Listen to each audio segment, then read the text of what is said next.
سو ابھی اس میں جو ڈیجیٹل میڈیا اس کے پازیٹیو فائدے کس طرح حاصل کیے جا سکتے ہیں کہ جو آرٹیفیشل انٹیلیجنس ہے اب اسکول میں جس طرح سر نے بات کی کہ اسکول میں بچے اب آرٹیفیشل انٹیلیجنس کی وجہ سے جو آپ دے رہے ہیں ان کو پتہ ہی نہیں کیا لکھ رہے ہیں. بالکل صحیح کہہ رہے ہیں. تو اس کے بینیفٹ تو ہیں لیکن نقصان زیادہ نہیں لگ رہے آپ کو؟ اچھا میں یہاں پہ ایک بات بتانا چاہوں گی. میں نے پروگرام کیا تھا ایمپوریم میں, ٹھیک ہے, اور ریکارڈنگ تھی ہماری اور وہاں پہ سارے بچے موجود تھے کیونکہ بک ایگزیبیشن تھی. تو اب کوسچن جو تھا میرا وہ یہ تھا کہ پاکستان کا قومی ترانہ کس نے لکھا. وہاں پہ ٹاپر بچے بھی تھے, انگلش میڈیم کے بچے تھے, بیکن ہاؤس کے بچے تھے, سارے بچے موجود تھے. ایک بچے نے جواب نہیں دیا. ٹاپر تھے, مارکس ان کے دیکھو تو مارکس شیٹ دیکھنے کے بعد انسان ہکا بکا رہ جاتا ہے کہ یار اتنے نمبر لیے ہوئے آپ نے. لیکن جنرل نالج بالکل اچھا جو پڑھ رہے ہیں رٹالائزیشن ہے, پیپر کر لیا, اس کے بعد یہی نہیں پتا کہ کیا پڑھا ہے, کیا چیزیں ہیں, کیا نہیں ہے, بیسکس کیا ہیں, کچھ بھی نہیں پتا. ملٹیپل چوائس کوسچن ہے نا, 33 نمبر تو آنے ہی آنے ہیں, تھوڑا سا نالج زیادہ آگے 67 آ جائیں گے, تھوڑا پڑھ لیں گے تو 90 آ جائیں گے. بالکل صحیح کہہ رہے ہیں, رٹالائزیشن. اب میں کوسچن کرنے کے بعد خود کنفیوز ہو گئی. میں نے کیمرہ مین کو کہا کہ ان کو میں اکثر کہہ دیتی باس یہ کیا برے حالات نہیں چل رہے, کسی کو یہ نہیں پتا کہ قومی ترانہ کس نے لکھا ہے پاکستان کا, علامہ اقبال نے لکھا ہے, قائد اعظم نے لکھا ہے, یہ نہیں پتا پاکستان کس نے بنایا ہے. یہ بچوں کی بات کر رہی ہوں جنہوں نے بڑے ہو کے کچھ بننا ہے. وہ کل کو کوئی پتہ نہیں وہ ڈاکٹر بن جائے, انجینئر بن جائے, لیکن مینٹلی طور پہ وہ ہیلدی نہیں ہے کیونکہ ہیلدی ایکٹیویٹیز نہیں ہے. گیمز ہیں, بیٹھ کے کھیل رہے ہیں, موبائل یوز کر رہے ہیں, بس جی چیٹ. ہاں اگر آپ کہہ رہے تھے نا پروگرام کو وائرل کرنا, پروگرام کو ہٹ, تو آپ یہاں سے شروع کر دیں. ناپسندیدگی کیا کہتے ہیں اردو, ناپسندیدگی. ہاں, جس شخص کو آپ نہیں پسند کرتے اس کے ساتھ زندگی گزارنا کیسا ہے. آپ کو ویوز بھی مل جائیں گے نا بلکہ. آپ ڈاکٹر ہیں, آپ کچھ بھی ہیں, آپ صرف بنانا شروع کر دیں ریلیشن شپ میں. آپ نے گھر کیسے بسانا ہے, جس کی 3-4 ڈیورس ہو جاتی ہیں وہ بتانا شروع کر دیں. ساس کے ساتھ ایسے رہنا چاہیے, ٹھیک ہے, نند کے ساتھ ایسے رہنا چاہیے. اس کا ایکسپیرینس زیادہ ہے نا, 3-4 ڈیورس سے لی ہوئی ایکسپیرینس زیادہ ہو گیا. یہ کون سا ایکسپیرینس ہے. میں ہمیشہ ایک بات کہتی ہوں, ابھی آپ نے ڈیجیٹل میڈیا کی بات کی, ڈیجیٹل میڈیا میں یہ چیزیں سکرول کر رہی ہیں کہ سائیکیٹرسٹ کے نام پہ, ٹھیک ہے, کہ سائیکالوجی پڑھی ہوئی ہے. تو سائیکالوجی مینٹلی طور پہ ایک نارمل سی مثال دوں گی, ایگری کریں گے آپ. ہمارے پیرنٹس کا, ہم 20 سے 23 سال کی عمر میں ہو جاتے ہیں, ہمارے پیرنٹس کی لڑائی ہوتی ہے نا آپس میں, تو آج تک بہت زیادہ فرینک ہوں میں اپنے پیرنٹس کے ساتھ, ٹھیک ہے, مائی بابا از مائی فرینڈ. تو آج تک ہمیں ریئل لڑائی کی وجہ نہیں پتا چل سکی کہ میرے بابا ماما کو کس بات پہ ٹیز کرتے ہیں, یا میری ماما میری بابا کو کس بات پہ وہ کہتی ہوں گی. لڑائی ہو رہی ہے, ہمیں پتا لڑائی ہو گئی ہے, لیکن اندر کی بات نہیں پتا چل سکتی جب تک وہ خود نہیں بتائیں گے. تو یہ آپ اتنی دور بیٹھ کے کسی کو ریلیشن شپ ایڈوائز دیتے ہیں, آپ مینٹالٹی لوگوں کی خراب کر رہے ہیں, شک و شبہات بڑھا رہے ہیں. وہ اپنے ایکسپیرینسز بیان کر رہے ہیں نا, جس طرح میں نے اپنا ایکسپیرینس بیان کر دیا. نہیں, ایکسپیرینس بیان وہ لمیٹڈ ہے نا, وہ لمیٹڈ ہے. ویل اینڈ گڈ, آپ ایکسپیرینس بیان کرو, لیکن سائیکالوجی کے لیے آپ اگر کہتے ہیں نا کہ اگر کسی نے یہ بہیو کیا ہے تو وہ ہے, تو میں کہتی ہوں سائیکیٹرسٹ کو پاگل بنانا منٹ کا کام ہے. آپ کی سچویشن کوئی نہیں ہے نا, آپ سچویشن کریٹ کر کے بیٹھ جو مجھے یہ محسوس ہو رہا ہے. ایک سائیکالوجیکل ڈاکٹر جو ہے, چاہے وہ ماہر ہے, وہ آپ کو جج نہیں کر سکتا. انسان میں اتنی پاور ہے. میں نے خود دیکھا ہے بیہیویئرز ہے نا, جی بالکل ایسے ہی, بیہیویئر سے اس نے جج کرنا ہے. آپ بیہیویئر چینج کر کے مل لو. تو جو لوگ بیٹھے ہیں وہ کس طرح ریلیشن شپ ایڈوائز دیتے ہیں, مجھے یہ نہیں سمجھ آتا. اس کا میں مثال دیتا ہوں نا, جو سائیکالوجی پڑھی ہوئی اسٹوڈنٹس ہیں, خدا نہ خواستہ وہ جب اس طرح کے ٹرامے میں آتی ہیں, ان کا بیہیویئر آلٹوگیدر ڈفرینٹ ہے. جو دوسروں کو ایڈوائز دے رہی تھی ان کو خود کا سوچنے سمجھنے کا بالکل مائنڈ ختم ہو جاتا ہے. ایک تو یہ, دوسری جو مشہور مثال دی کہ ایک خاتون اٹھ کے اس طرح کا لیکچر دے رہی ہے کہ دوسری شادی یہ ہے, یہ ہے, یہ ہے, یہ ہے. ایک کھڑی ہوئی خاتون کہتی ہے کہ اچھا واقعی تو میں تمہارے شوہر کی دوسری بیوی, وہ بھی ہوش ہو جاتی ہے.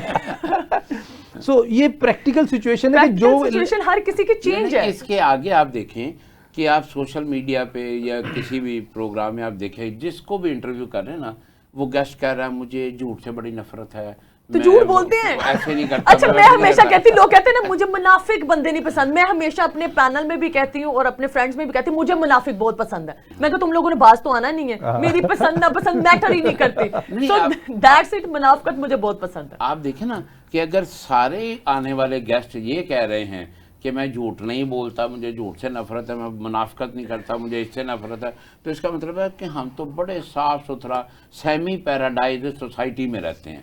بالکل صحیح کہہ رہے, اتنی صاف ستھرا اور آپ معاشرہ. اگر اس کے پریکٹیکل اسپیکٹ دیکھیں تو اتنا اوفینس, اتنا کرائم, اتنا فراڈ, اتنا جھوٹ, تو یہ سمجھ آتی ہے کہ وہ جو بندہ بیٹھا کہہ رہا ہے نا مجھے جھوٹ سے نفرت ہے, وہ اصل میں وہ سب سے بڑا جھوٹ ہے. سر یہاں پہ آنیسٹ لوگوں کے ساتھ ٹریپ ہوتے ہیں, یہی لوگ ٹریپ کر لیتے ہیں. کہتے ہیں نا کہ جب تک فراڈیا کیا کہتے ہیں, جب تک لالچ زندہ ہے فراڈیا بھی زندہ ہے, اس کی بقا ہے. ٹھیک ہے نا, کیونکہ جو فراڈی ہے اس نے جھوٹ بولنا ہے, یہ کہنا ہے میں سب سے شریف آدمی ہوں, اور اسی سچویشن میں اس نے ٹریپ کرنا ہے ایک آنیسٹ آدمی کو. اسی وجہ سے فراڈ بڑھ رہا ہے آج کل. چوریاں کیوں بڑھ رہی ہیں, ڈکیتیاں کیوں بڑھ رہی ہیں, سارا یہ کہ اکنامک سچویشن ہماری سٹرگلنگ فیز میں ہے. ایک آدمی جو ڈبل روٹی چوری کر رہا ہے, جو اپنے بچوں کے کچن کے لیے چوری کر رہا ہے, جو اپنے ماں باپ کے علاج کے لیے چوری کر رہا ہے, وہ چور ڈفرنٹ ہے. وہ کہتے ہیں حضرت عمر فاروق کا قول تھا کہ دریائے فرات کے کنارے کتا, ایک جی دار جانور بھی بھوکا ہے تو میں ذمہ دار ہوں, ریسپانسبلٹی ہے. آج کا شہباز شریف صاحب کیا وہ ریسپانسبلٹی ایکسیپٹ کرتے ہیں کہ ایک انسان جو بھوکا بیٹھا ہوا ہے اس کے گھر تک خوراک پہنچانے کے لیے, چونکہ کہیں نہ کہیں گڑبڑ ٹاپ لیول پہ ہے تو نیچے لیول پہ کرپشن بڑھ رہی ہے. میں یہ سمجھتا ہوں کون سی ماں ہے جو اپنے بچے کو یہ کہے بیٹا جا ڈاکہ مار کے لے کے آ, کوئی ماں نہیں کوئی تربیت نہیں کرتی. مسلمان ہے نا, تربیت نہیں کرے گی وہ, لیکن چونکہ حالات اتنے نازک موڑ پہ ہیں کہ اس کی ماں کو پتہ ہی نہیں ہوگا کہ باہر میرا بچہ جا کے کیا کر کے آ رہا ہے. بالکل صحیح کہہ رہے ہیں, کیونکہ اس نے یہ پوچھنا نہیں کہ تم کہاں سے لے کے آئے ہو, کہاں سے آئے ہیں پیسے. اس سچویشن میں جو ڈیجیٹل میڈیا نے $780 ملین کما کے دیے ہمارے پاکستانیوں کو, اس میں شاید 50% وہ لوگ ہوں گے جو کچن کے لیے کام کر رہے ہوں, اور 50% جو ہوں گے وہ اپنے فیم کے لیے لگے ہوئے ہیں, اپنے ڈرامے باز. لیکن اس میں بھی دو چیزیں ہیں کہ ایک وہ جو پازیٹیو چیزوں کو کریٹ یا پروموٹ کر رہے ہیں, ایک وہ نیگیٹیوٹی کے تھرو کریٹ کر رہے ہیں. نہیں, مگر اس کا ایک نقصان ہوا نا کہ جو پروڈکٹیو انڈیویجول تھا جس نے کنٹری کی ترقی میں خوشحالی میں ایک رول پلے کرنا تھا, وہ ایک اداکار بن کے بیٹھ گیا. اب آپ دیکھیں گے کئی جو کپلز ہیں وہ اپنے گھروں میں بیٹھ کے میاں بیوی اس طرح کی بنا کے تو وہ اس کو اپلوڈ کر رہے ہیں. یہاں پہ بات کرنا چاہوں گی, ڈیجیٹل میڈیا کا اتنا کریز ہے, آپ نے کہا نا کہ ارننگ ہو رہی ہے, ارننگ کا پاکستانیوں کو اتنا لالچ ہے نا یوٹیوب سے. چھوٹے چھوٹے بچے اپنے تعلیم کو چھوڑ کے ایجوکیشن کمپلیٹ نہیں کر رہے, وہ یوٹیوبر بننا چاہتے ہیں. کیوں؟ ارننگ آ رہی ہے, اور پیرنٹس بھی ان کو پروموٹ کرنے کے لیے ساتھ ان کے تگ و دور میں لگے ہوئے ہیں کہ ہاں ہمارا بیٹا وائرل ہو جائے, ہمیں ارننگ آ جائے.